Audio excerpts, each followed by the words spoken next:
riddance to July. Not really. It's been pretty decent. So let's begin with a risk disclaimer. When it says risk in trading, please and always use trade capital only. Do not trade with money you cannot afford to lose. Whether trading stocks, options, futures, forex, cryptos, you know the risks.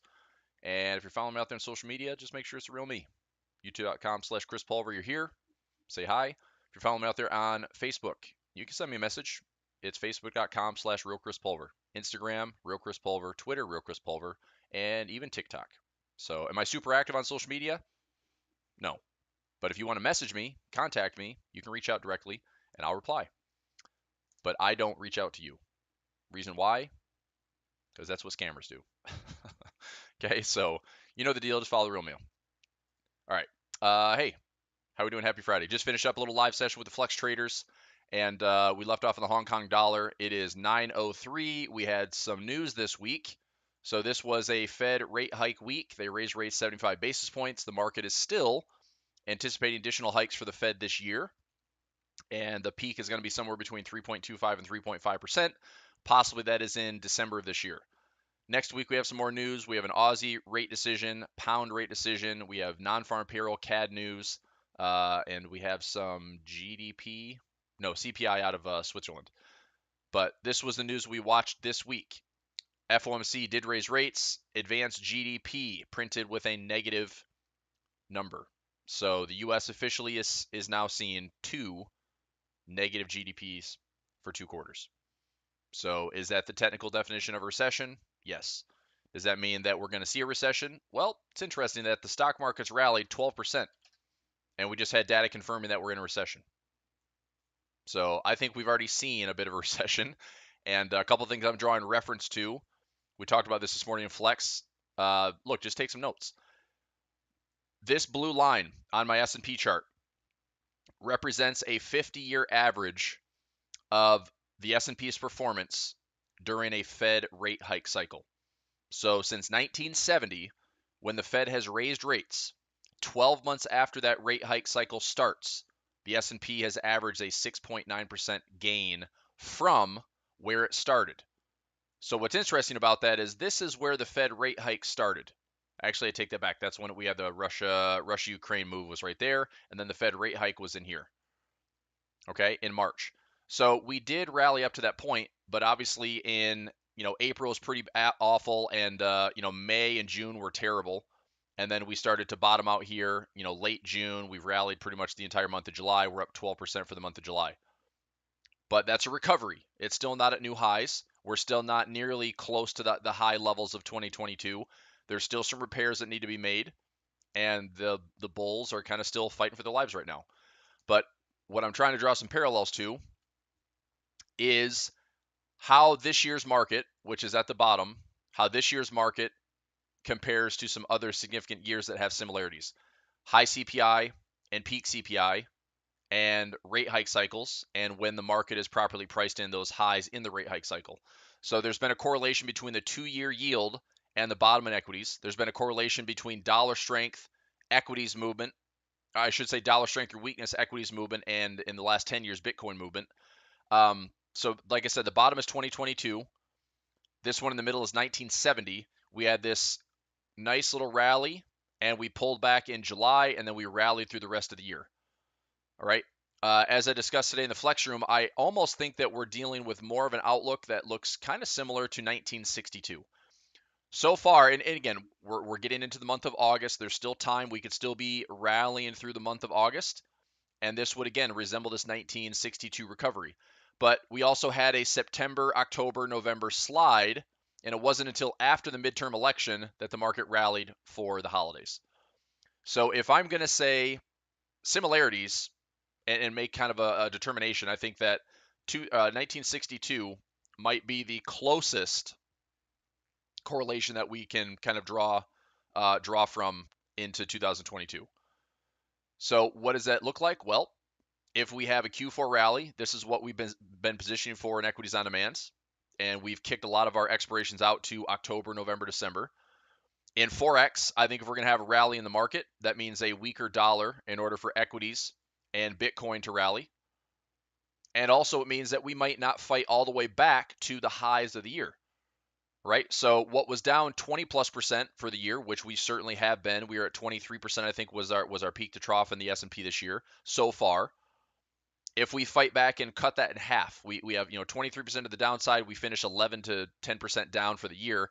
That's still a decent rally, and that's at least something to build some optimism on, because Q1 could also be a continuation of that to get back into that Fed 6.9% from the rate hike cycle. So I am thinking that Q4, Q1 could be pretty favorable. We'll see. But there's 5 or 6 years in the last 50 that at least draw some comparisons to what we're looking at in 2022. Right?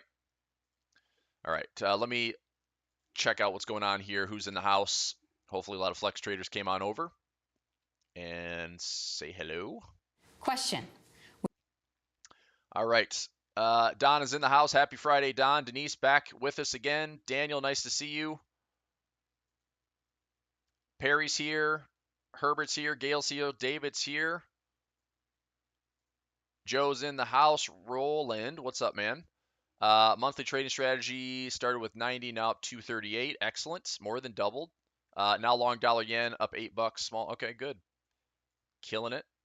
Killed it on pound dollar last night. Like to hear that, Catherine. Nice to see you.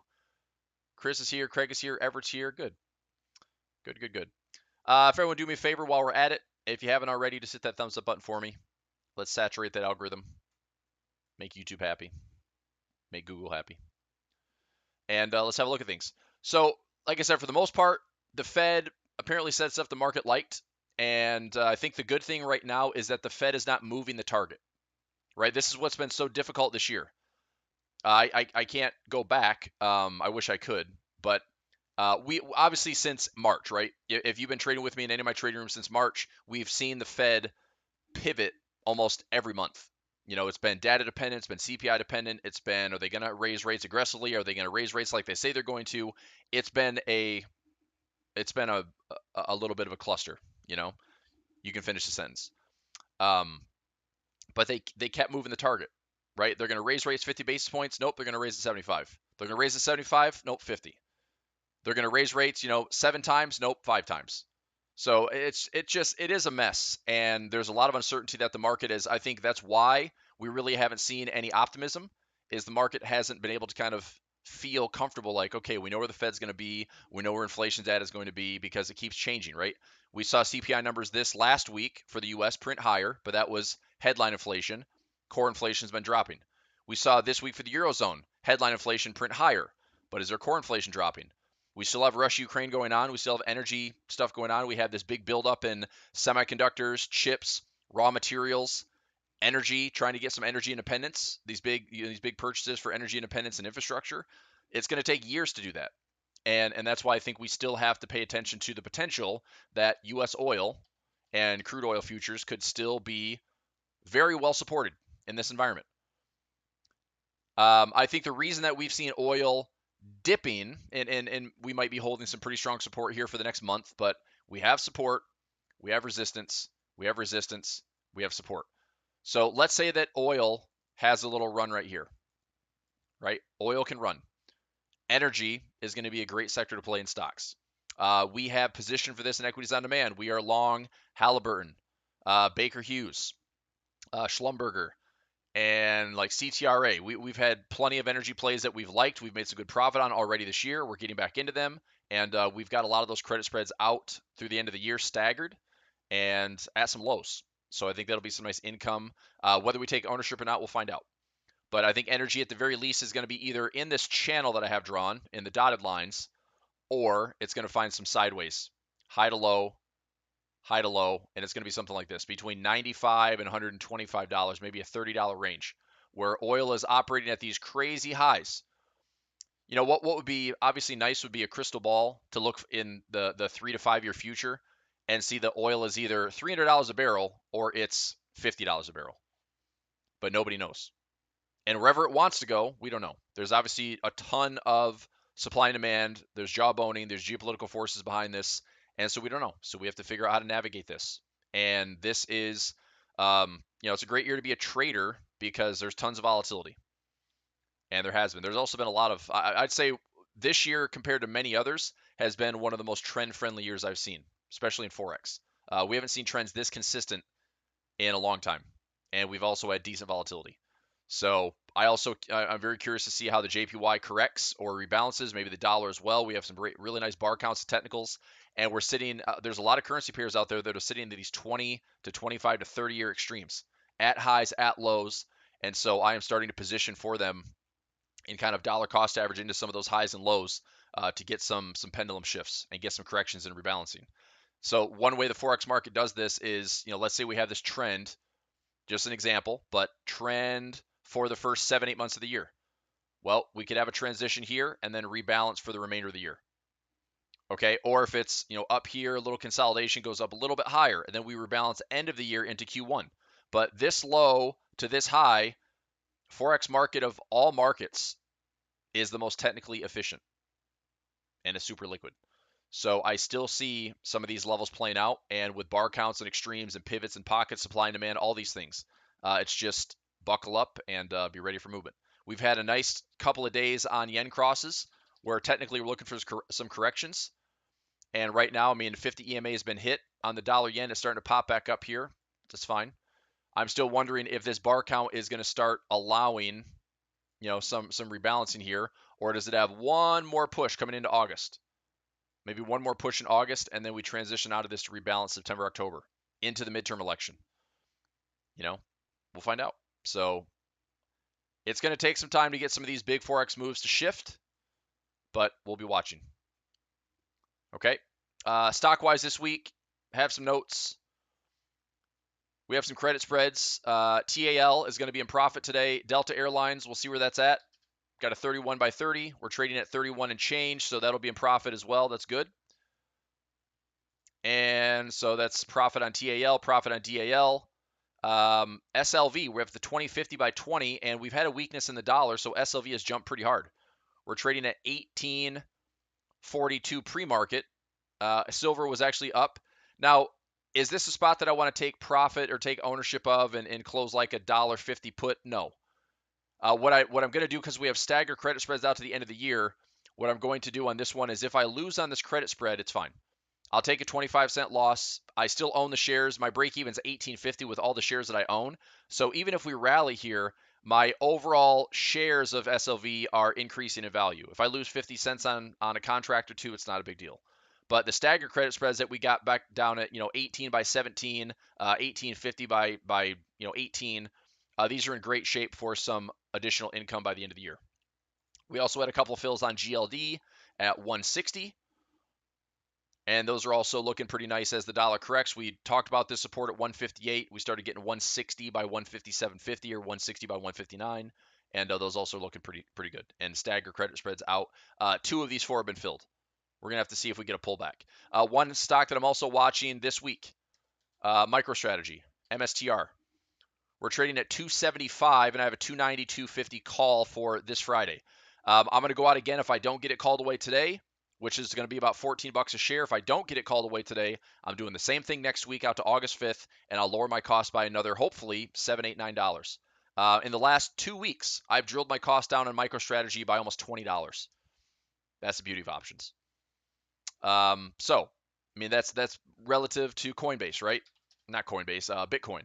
Bitcoin trading at 23,458. Coinbase is responding decently off the lows. We're back up to $60, even though we had a bit of a smash back down here towards the low 50s. So Bitcoin, again, is going to have to play out with the dollar. If the dollar weakens, Bitcoin and equities can rally.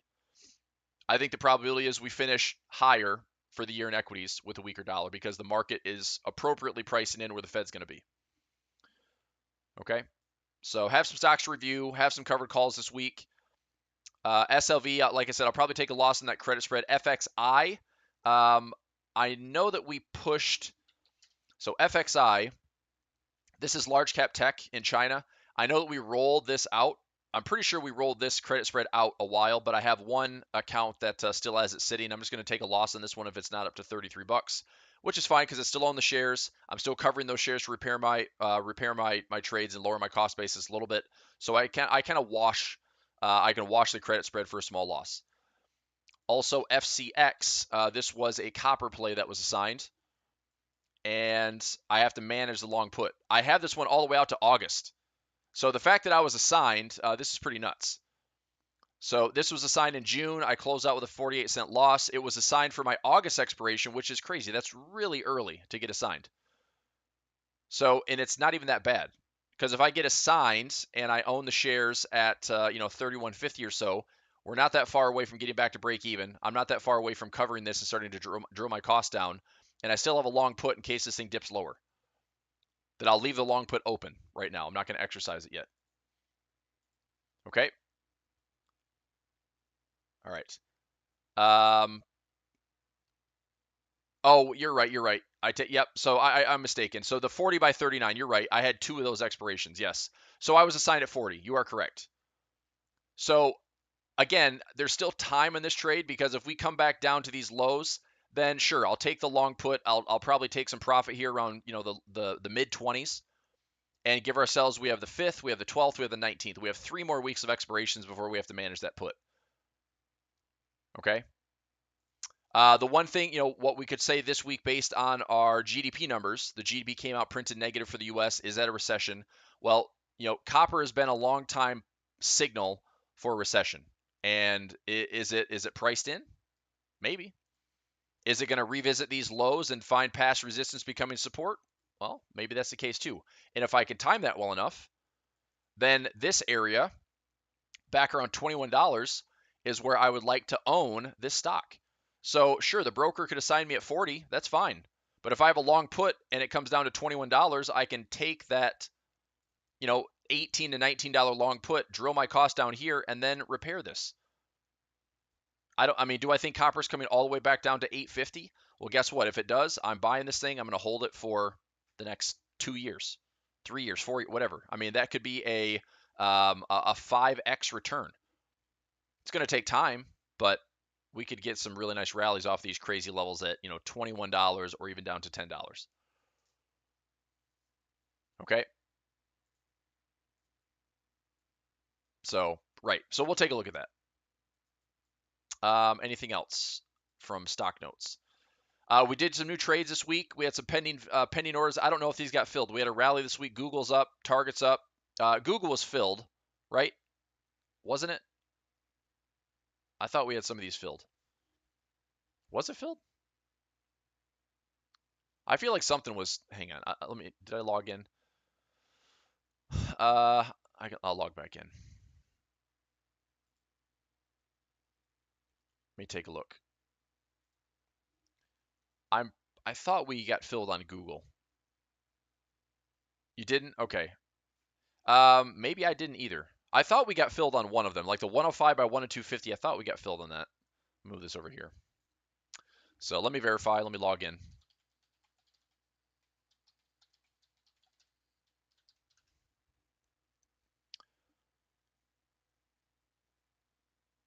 All right.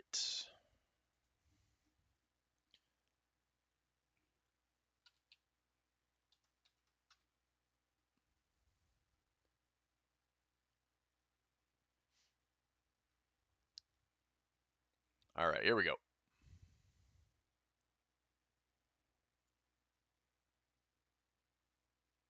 So I saw Google's pending still. What did we get filled on this week in equities on demand? I know we took a couple of trades. One thing I'll also look for is I'll look and see where the value of my covered calls are at. One in particular is TAL, because for that stock, I'm going to get it called away this week for profit. I own 1,000 shares of TAL. I'm up like $1 a share. And what I might do is if my covered call is down to like 1 or 2 cents for a debit, I could close that out, put in another credit spread, and maybe lower it by 20 to 30 cents next week. And I'll evaluate what the strike price is going to be. But I could have swore we got filled on something this week. Let me have a look.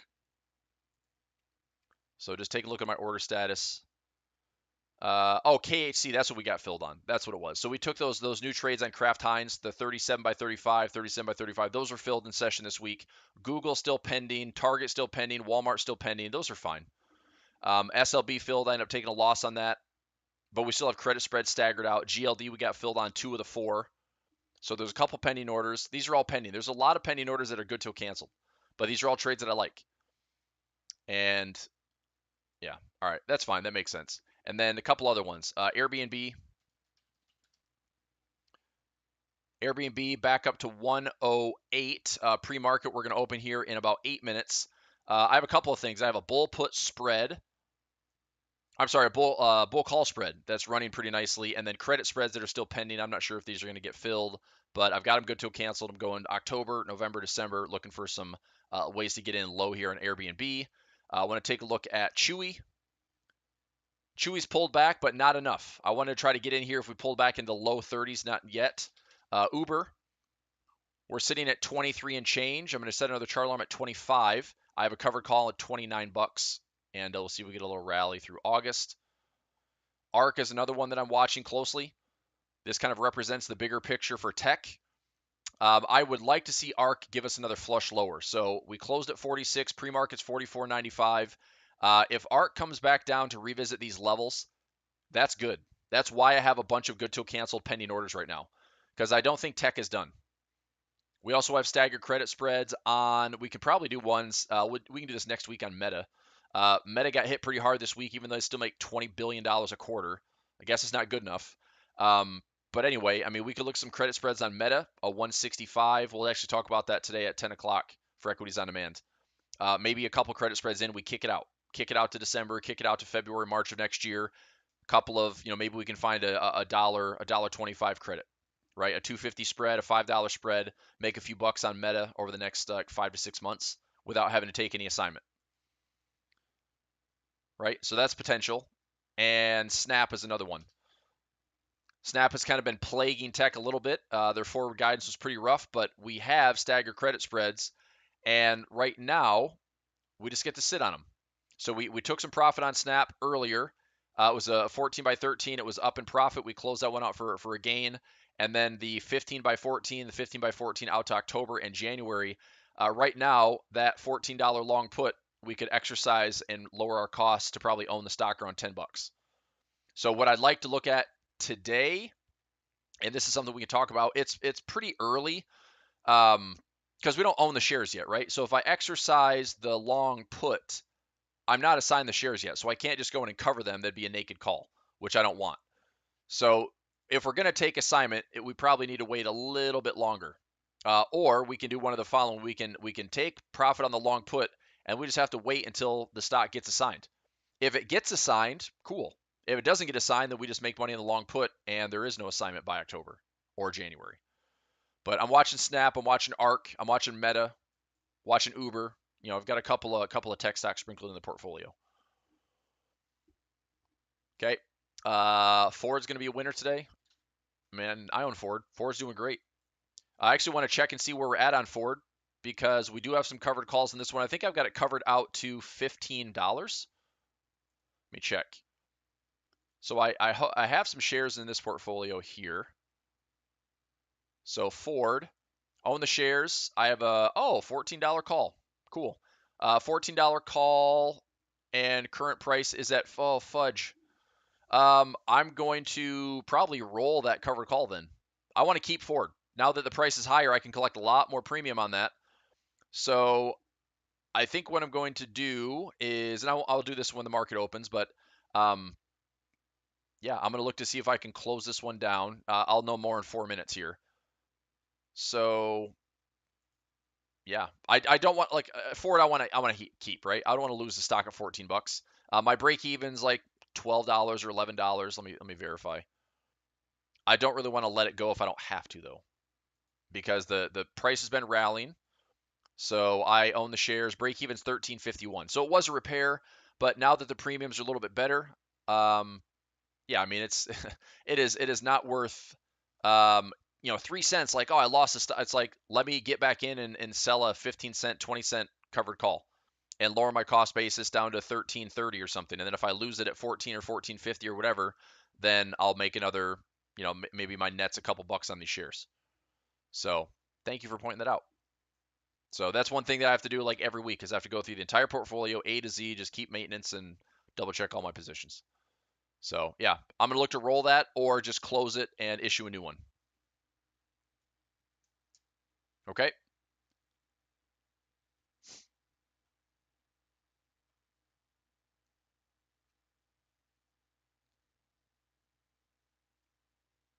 All right.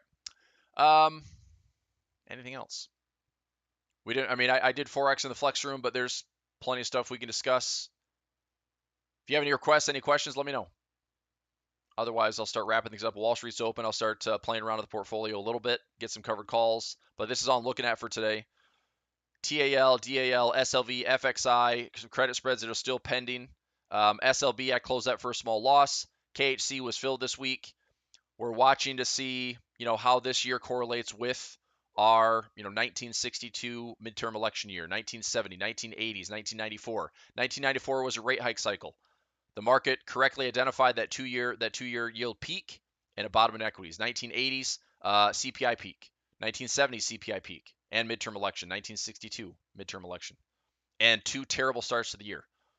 So one of these numbers, one of these years, if you look back at how the year played out for the S&P 500, I think there's going to be some similarities to 2022, right? Can I put my email up on the screen? Sure. Yeah, email.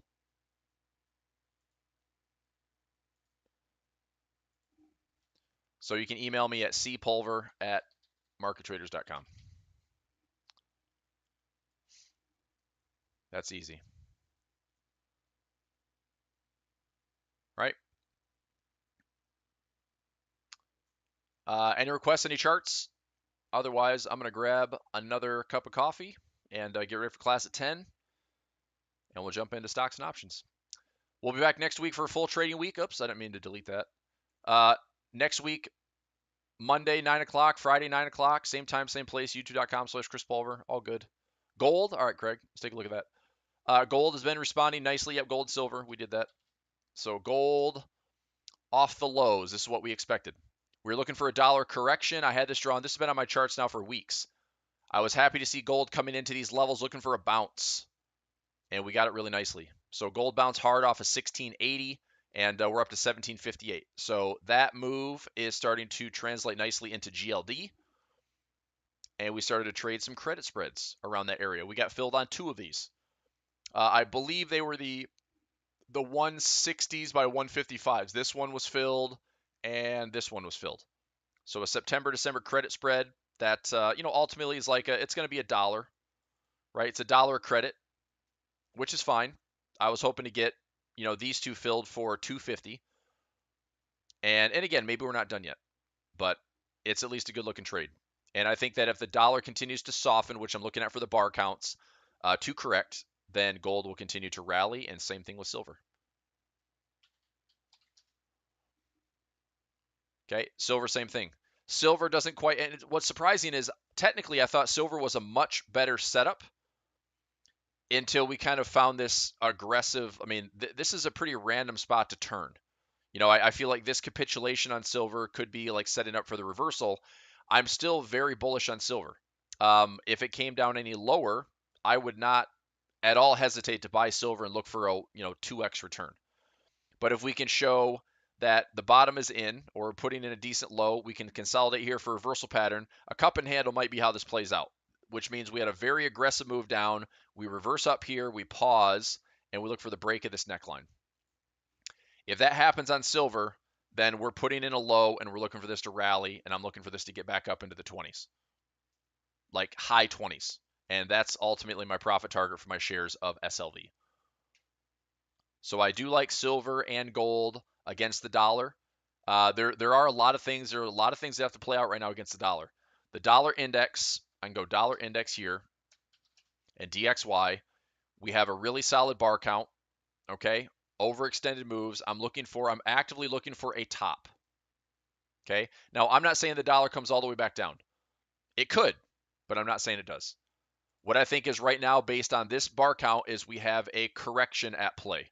Now, if that correction comes back, and this is what's going to be interesting, okay, this was the COVID crash high.